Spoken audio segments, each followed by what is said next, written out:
Hello my soul family, कैसे हो आप सब। मेरी सभी सोल फैमिली को जय श्री राम, जय नीम करोली बाबा। आज मैं अपनी सोल फैमिली को बताऊंगी कि सीधे लोगों को लोग बेवकूफ़ क्यों बना देते हैं, क्यों वो बेवकूफ़ बन जाते हैं।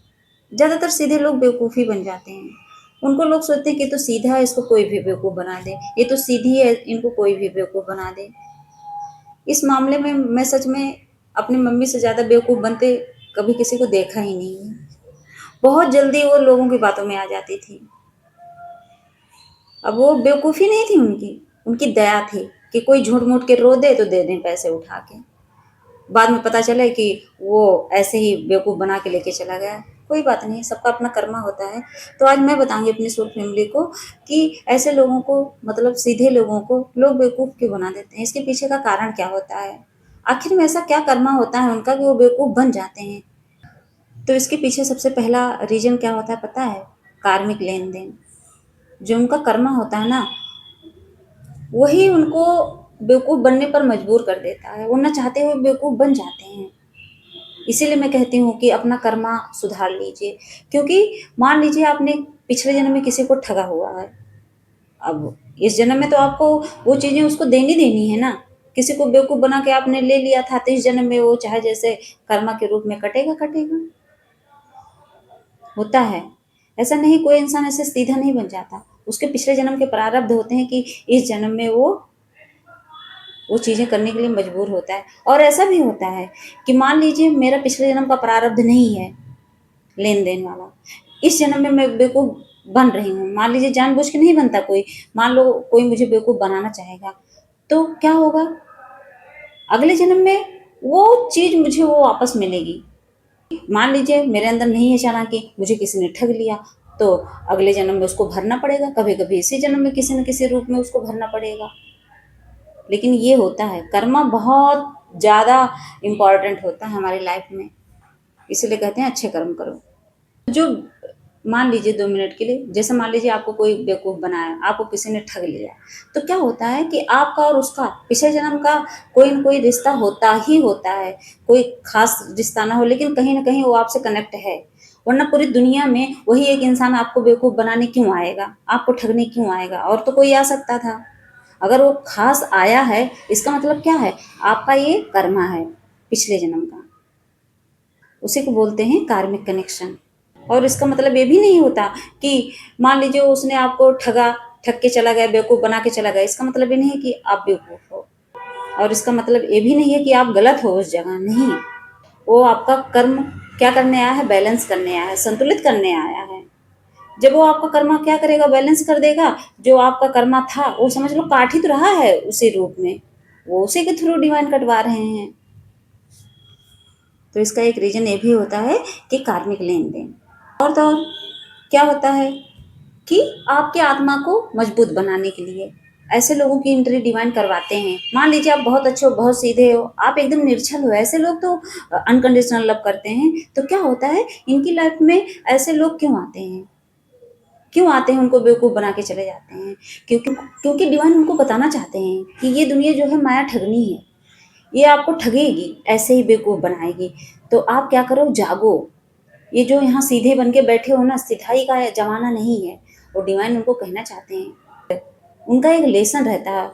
इसीलिए उसको सिखाने के लिए डिवाइन क्या करते हैं, ऐसे लोगों को मिला देते हैं कि ले, और बेटा तू अब समझेगा अच्छे से। जब 2-4 बार बेवकूफ़ बनेगा तो अपने आप सुधरेगा। ऐसे भी होता है। और इसके पीछे का रीज़न ये भी होता है कि आपका वो जो सीधापन है ना, और मूर्ख बनना, इसमें अंतर होता है। ये सीखो। लोग कहते हैं कि हमने तो इसको बेवकूफ़ बना दिया, लेकिन वो बेवकूफ़ी नहीं रहती, वो आपका सिधाईपन रहता है, वो आपका सीधापन रहता है, जो आप बेवकूफ़ बन जाते हो। उनकी नज़र में आप बेवकूफ़ हो, लेकिन डिवाइन की नज़र में आप क्या हो? आप सीधे हो। और डिवाइन ये कहना चाहते हैं आपसे कि बेटा अपनी बाउंड्रीज़ बनाना सीखो। ये नहीं कि कोई भी आए आपको बेवकूफ़ बनाए चला जाए, नहीं। आपको अच्छे-बुरे की समझ सीखनी पड़ेगी। नहीं सीखोगे तो ऐसे परेशान रहोगे। और तो और ऐसे में ना कहना सीखना पड़ता है। अब देखिए, जैसे किसी मान लीजिए 2 मिनट के लिए कोई इंसान आया, उसको पैसे की ज़रूरत नहीं है, लेकिन हमारे सामने रो-रो के कह रहा है मुझे पैसे की ज़रूरत है, मुझे बहुत बड़ी समस्या है, और आप क्या कर रहे हो? आप बेवकूफ़ों की तरह उसको पैसे दे दे रहे हो।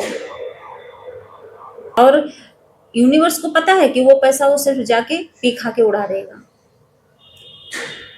और जो भगवान के बच्चे होते हैं, जो सीधे होते हैं, उनकी इंट्यूशन पावर तो तेज होती ही होती है।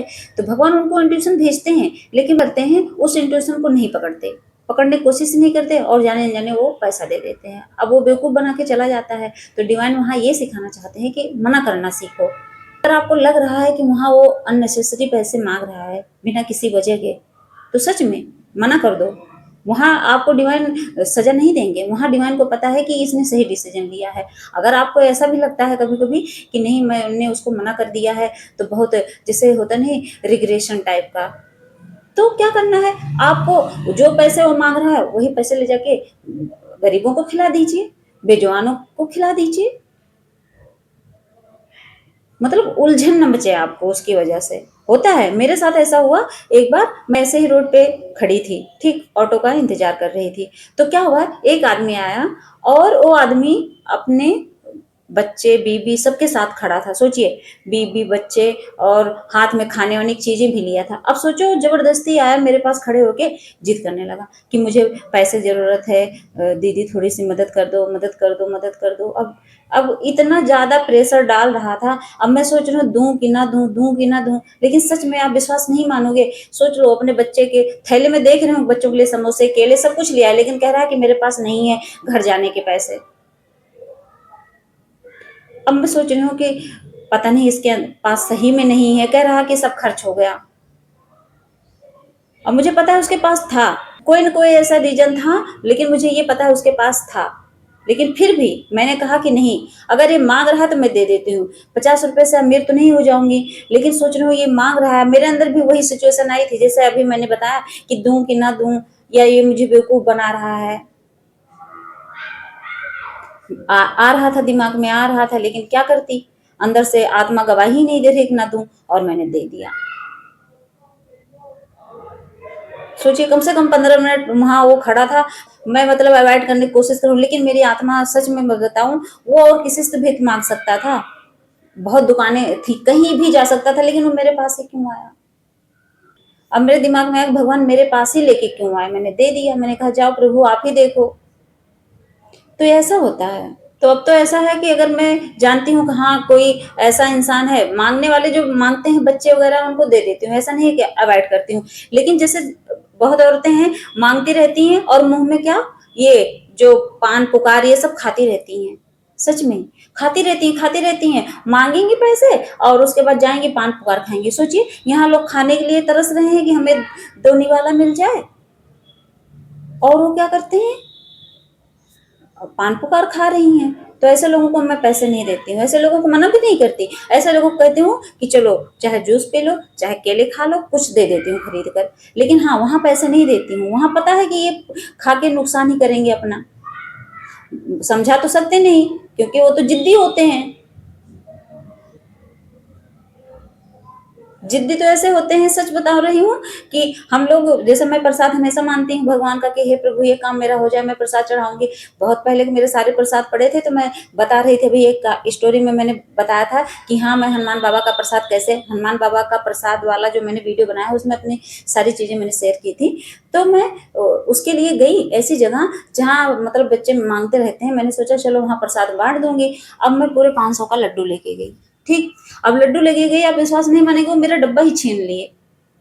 मैं बांट रही हूँ और एक तरफ से 8-10 आए और घेरे और मेरा डब्बा से निकाल के और पूरा डब्बा छीन के लेके चले गए। सोचिए, ऐसे करते हैं बच्चे। फिर वहां के लोग समझाए कि ऐसे ऐसी जगह आओगे ना तो ये बच्चे आपको परेशान कर देंगे। मैंने कहा कोई बात नहीं, बच्चे ही तो हैं। तो ऐसा हाल होता है। ऐसी जगह तो नहीं मना करना, लेकिन हाँ सोच समझ कर, कोई कितना भी आपको परेशान करे, लेकिन थोड़ा ना कहना सीखिए। और तो और एक रीजन ये भी होता है, हमारी मजबूरी रहती है। एनर्जी अट्रैक्शन क्या होता है, जो इंसान प्योरिटी में रहता है, जिसका ऑरा एकदम प्योर होता है, क्लीन होता है, और एनर्जी उसकी हाई होती है, तो ऐसे लोगों के पास ना अपने आप लोग अट्रैक्ट होते रहते हैं। जो मांगने वाले भी हैं ना, सच बता रही हूँ, जो मांगने वाले हैं वो और लोगों से मांगेंगे ही नहीं। वो एनर्जी ऐसी होती है कि उनको अच्छे से पता है कि हाँ ये इंसान दे देगा। आपके चेहरे को देखकर वो अट्रैक्ट हो जाते हैं, यही देगा, जैसा लगता है वो डिवाइन कनेक्ट कर देते हैं आपसे। वरना इस दुनिया में बहुत लोग हैं, उनसे क्यों नहीं लोग मांगते, क्यों आपके पास घूम फिर के आ जाते हैं। ये एनर्जी का ही अट्रैक्शन होता है, वो एनर्जी अट्रैक्ट कर लेती है, वो आपकी एनर्जी अट्रैक्ट कर लेती है उनको अपनी तरफ।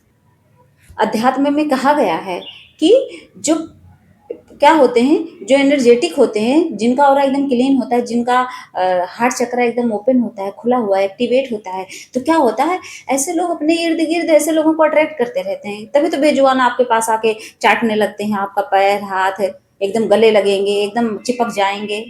ये सब क्या है, ये एनर्जी अट्रैक्शन ही तो है।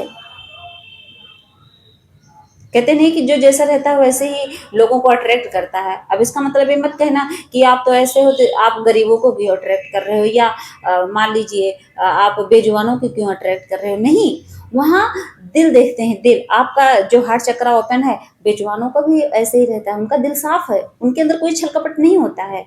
अनकंडीशनल लव सीखना है ना, तो सबसे ज्यादा बेजुबानों से सीखिए।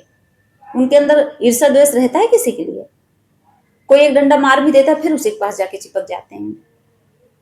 ये होता है इसका मतलब, मेरा कहने का मतलब यही है। और कभी कभी ऐसा भी होता है कि क्या होता है, जैसे आपकी आदत होती है सबको खुश करने की, कि हम सबको खुश करके रखेंगे, सबके लिए दया भाव है। तो जो चालाक लोग होते हैं, जब जानते हैं ये बड़ा दयालु है, इसके अंदर दया है, तो क्या होता है, चालाक लोग बस नजर ही रखते हैं उन पर। वो ये सोचते हैं कि कब हमें मौका मिले, कब हम इनको बेवकूफ बना दें। जैसे ऐसा भी होता है। और तो और अवेकनिंग ट्रिगर, देखिए कभी कभी होता है कि क्या, आपको जगाने के लिए ये एक ट्रिगर ही तो है। कोई आया आपको बेवकूफ बना के चला गया, आपको ट्रिगर मिल गया। कोई आया आपको ठग के चला गया, आपको ट्रिगर मिल गया। तो इससे क्या होता है, इससे आपकी आत्मा जाग जाती है कि चलो बेटा कितने दिन बेवकूफ बनाओगे, आज नहीं, कल नहीं, परसों नहीं, कभी न कभी तो आप सुधर ही जाओगे। एक बार अगर इंसान गलती करता है ना, दोबारा फिर वो गलती नहीं दोहराता है। ये होता है इंसान के हाथ में। इंसान सोचता है कि, इंसान क्या कहता है कि बेटा अगली बार बेवकूफ नहीं बना पाओगे। एक बार इंसान बेवकूफ बन जाता है, लेकिन वहीं से वो क्या करता है, जाग जाता है, सुधर जाता है। और ये भी है, अगर लोग ठगते रहते हैं ना, तो क्या होता है, ऐसे लोगों का, जिसको लोग ठगते हैं, उसका क्या होता है, भरोसा लोगों से खत्म हो जाता है। फिर वो क्या करता है, वो भगवान की तरफ जाने लगता है। वो कहता है कि भगवान, इस दुनिया में इतने ठग लोग क्यों हैं, क्यों हमें बेवकूफ बना देते हैं, क्यों हमारा फायदा उठाते हैं। तब वो समझता है कि प्रभु, इस दुनिया में मैं सिर्फ आपके लिए आया हूँ, सिर्फ आपकी भक्ति करने के लिए आया हूँ। यहाँ इन लोगों को समझाने नहीं आया हूँ। ये लोग ऐसे ही हैं, मुझे बेवकूफ़ी समझते हैं, समझते रहेंगे। तब आपकी आत्मा समझने लगती है ये चीज़, और इंसान अंदर से मजबूत बनने लगता है। और तो और आपको पता है कि दुनिया में जो भी चीज़ें हैं, हर चीज़ के दो पहलू होते हैं। जैसे अच्छाई है तो बुराई है, धूप है तो छाँव है, दिन है तो रात है, हर चीज़ है। सच है तो झूठ है, मासूमियत है तो चालाकी है। तो हर चीज के दो पहलू हैं। अगर इंसान इस दुनिया में अच्छे लोग आए हैं तो बुरे लोग भी तो आएंगे आएंगे। होता नहीं, जब डिवाइन है तो डेविल भी है। तो मेरी सोल फैमिली समझ गई होंगी कि हाँ, इसके पीछे का रीजन क्या है। जिसको लोग बेवकूफ बना देते हैं, कुछ नहीं रहता, सिर्फ समझ लो अपनी अच्छाई को नहीं छोड़ना है। अगर आप अच्छे हो, आपके अंदर दया धर्म है, उसको त्यागना थोड़ी ना है कि किसी ने बेवकूफ बना दिया तो आपको पता चला कि आप भी लोगों को बेवकूफ बना ले रहे हो। नहीं, आपका काम क्या है, भगवान की तरफ जाना, भगवान की भक्ति करना, नाम जप पूजा पाठ करना। फिर देखो भगवान अपने आप क्या करेंगे, भगवान एनर्जी कट कर देंगे ऐसे लोगों से आपकी। लेकिन अपना जो कर्म है उसको नहीं बदलना है। क्योंकि एक छोटी सी स्टोरी बताऊंगी, क्योंकि देखिए कहते हैं अच्छे लोग अच्छे ही रहते हैं।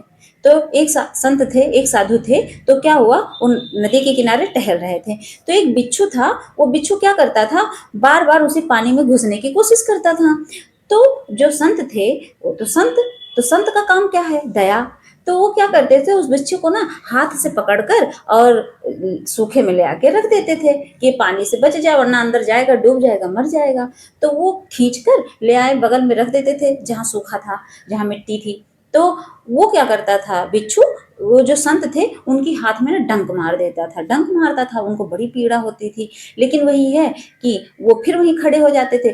फिर वो बिच्छू फिर घूमते घूमते घूमते घूमते फिर पानी की तरफ जाता था। फिर वो संत क्या करते थे, फिर पानी से निकाल कर उसको सूखे में रखते थे। अब वो जितना निकालें, और क्या करते थे, जितनी बार वो निकालें उतनी बार वो डंक मारे, और जब निकाले तो फिर उसी पानी में जाए। अब देखो यहाँ से एक चीज सीख जाओ, साधु अपनी सज्जनता नहीं छोड़ रहा है ना, उसको डंक मारे जा रहे हैं, डंक मारे जा रहे हैं। चाहते तो उनकी मौत भी हो सकती है जब कई बार डंक मार दे बिच्छू तो, लेकिन सोचो वो कुछ नहीं, लेकिन उनके अंदर का जो दया धर्म था वो नहीं जा रहा था। और बिच्छू बिच्छू अपनी हरकतें नहीं छोड़ रहा था, बिच्छू डंक मारना नहीं छोड़ रहा था, और वो जो है वो उसको बचाना नहीं छोड़ रहे थे। सोचिए इसका मतलब क्या है, पापी पाप करते रहेंगे लेकिन जो धर्मात्मा लोग हैं वो पुण्य करते रहते हैं। ये नहीं कि उसके पाप की वजह से, उसके ठगने की वजह से हम उस चीज को छोड़ दे, नहीं छोड़ते, अच्छे कर्म करते हैं। तो मेरी सोल फैमिली समझ गई होंगी, जो सीधे लोग होते हैं वो इस दुनिया में जब आते हैं ना तो अपनी अच्छाई की ऊर्जा लेकर आते हैं इस धरती पर। उनका जन्म ही होता है अच्छाई के लिए, लेकिन उनको क्या करना पड़ता है, धीरे धीरे समझदारी, लेकिन उनको क्या करना पड़ता है, इस धरती पर आकर धीरे धीरे समझदारी सीखनी पड़ती है। नहीं सीखेंगे तो आपको सब बेवकूफ बनाएंगे। सीखिए, बस समझदारी ये सीखनी है कि कहाँ हमें क्या करना है। मैंने अभी बताया नहीं कि मान लीजिए आपको डाउट हो रहा है कि कोई इंसान आपको ठग रहा है, तो उसने मांगा आपसे 150 रुपए, 1000 रुपए, 2000, अगर आपको नहीं समझ आ रहा है तुरंत मना कर दो। अगर आपको लग रहा है कि वहां मैंने पाप किया है, वो पैसे ले जाके आप बेजुबानों को खिला दो, उतने पैसे कह दो भगवान वहां मुझे कंफ्यूजन था, मैं कुछ नहीं कर पाया, वहां जाके उसके बदले किसी और को दे दो, गरीबों में बांट दो, बच्चों को खिला दो। कितने बच्चे रोड पे मांगते रहते हैं, उनको खाना पैक करके दे दीजिए। इससे क्या होती है, आपकी एनर्जी हाई होती है, आप भगवान के प्यारे बच्चे बनते हो। तो मेरी सोल फैमिली समझ गई होंगी कि हाँ, आपको अगर कोई बेवकूफ बनाए तो कैसे उस चीज से बचना है, और क्यों लोग बेवकूफ बना देते हैं, इसके पीछे का रीजन क्या है। जय श्री राम, जय नीम करोली बाबा।